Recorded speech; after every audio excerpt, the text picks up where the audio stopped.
Queridas amigas, queridos amigos, que a paz de Cristo entre nos lares de vocês. Estamos já no segundo mês do ano, o mês de fevereiro, como o tempo passa. E é por isso que cada vez mais o cabelo da cabeça da gente fica branco, né? O tempo vai indo. E a gente, felizmente, ainda estamos aqui nesse mundo, cumprindo com a nossa missão e estamos vivendo, né? Esses dias atrás, tantas pessoas, amigas, conhecidas nossas, que deixaram de estar conosco, que as famílias entrem num momento assim de difícil, num momento difícil para aceitar essas coisas. Mas assim é a vida e nós não fomos feitos para viver aqui eternamente. São Paulo diz que nós vivemos numa tenda. E por que ele fala isso? Para mostrar que a nossa vida é uma vida passageira, é uma vida fraca. Amém, gente? Na última vez que eu estive aqui com vocês, eu falei que nós, neste ano, estamos seguindo na liturgia o ano A. E no ano A nós lemos, na maioria dos dias, o Evangelho de Mateus. Então hoje eu me propus falar um pouquinho sobre esse Evangelho de Mateus, para quando a gente for ler o Evangelho, a gente entender melhor porque que tem certas coisas escritas ali, porque que existem certas citações, para que a gente possa entender e meditar melhor esse Evangelho. O Evangelho de Mateus, ele é, na Bíblia, ele é o primeiro dos Evangelhos. Mateus, Marcos, Lucas e João. É o Evangelho chamado Evangelho catequético, muito lido. Foi um dos mais lidos no início do cristianismo. Não é? Considerado esse Evangelho catequético. Agora, Mateus provavelmente é o apóstolo Mateus, ou discípulos dele, ou uma outra pessoa com esse nome de Mateus, que escreveu essas páginas da vida de Jesus. Mas a pergunta muito comum é a seguinte: por que ele escreveu esse Evangelho de Jesus? E para quem que ele escreveu? Esse Evangelho ele é bem dirigido aos cristãos que vieram do judaísmo, mas para esses, porque esse Evangelho se preocupa em mostrar que Jesus é o Messias que desde antigamente já se falava que ele viria. Eles tinham uma ideia de Messias um pouco diferente daquela que aconteceu com Jesus. Eles pensavam que esse Messias seria um grande guerreiro, que viria ser assim um super-homem, que iria fazer com que o povo de Israel conquistasse o mundo todo, principalmente naqueles momentos em que eles estavam sofrendo com o jugo dos romanos. Então eles esperavam um Messias desse jeito. E o que esse Evangelho faz? Esse Evangelho fica o tempo todo dizendo que Jesus, de fato, é esse Messias que os profetas, os grandes, estavam falando que ele um dia virá. E ele começa assim no Evangelho. Ele começa, né, no seu capítulo 1, ele começa a falar sobre a genealogia de Jesus. Ele diz que Jesus é filho de Abraão.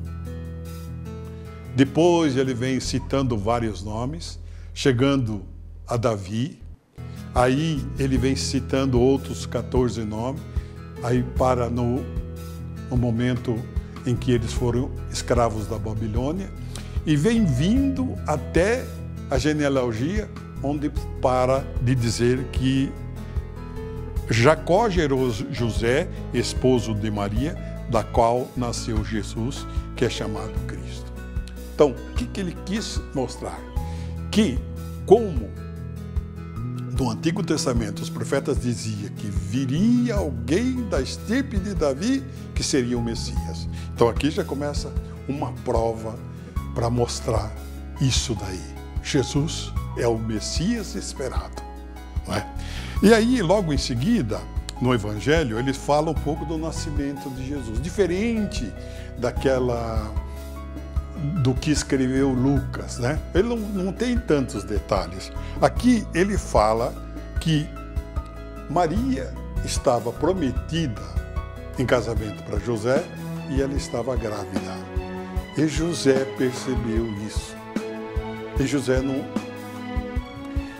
não sabia como lidar com essa situação. Diz o Evangelho que ele queria sumir. Falou, eu vou sair daqui porque eu não sei o que aconteceu com Maria. Eu sei que Maria é uma pessoa espetacular, uma pessoa boa, e eu não sei o que aconteceu. E ele tinha essa intenção de sumir. Mas o que aconteceu?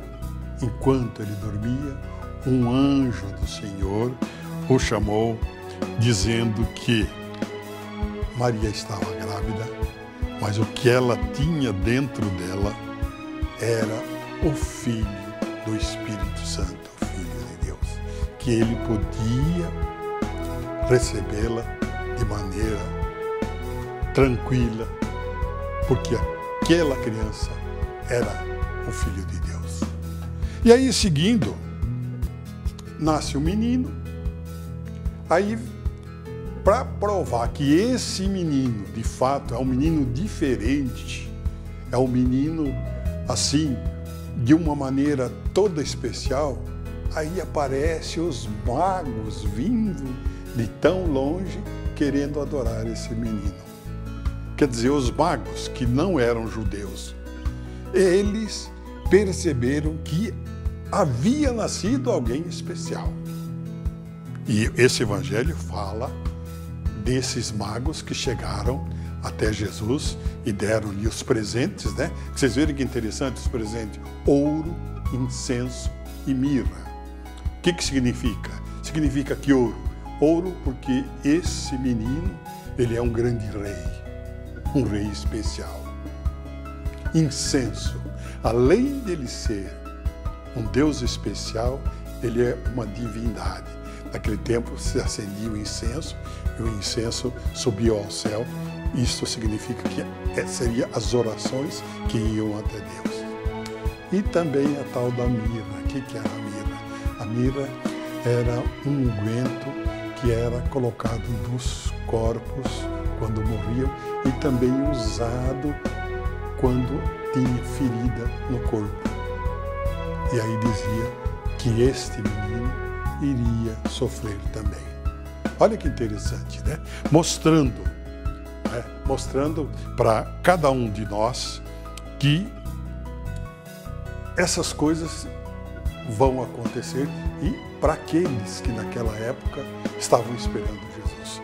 Vamos então dizer, logo em seguida, José recebe em sonho o aviso que ele tem que ir embora de onde ele está, porque o rei está querendo matar as pessoas, as crianças, e ele então vai para o Egito. Em sonho, mais uma vez, aparece o anjo para ele.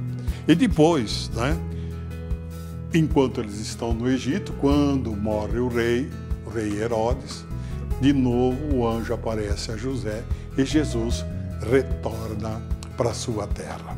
Então, queridos irmãos, queridas irmãs, hoje eu falei um pouco sobre o capítulo 1 e o capítulo 2 do Evangelho de Mateus.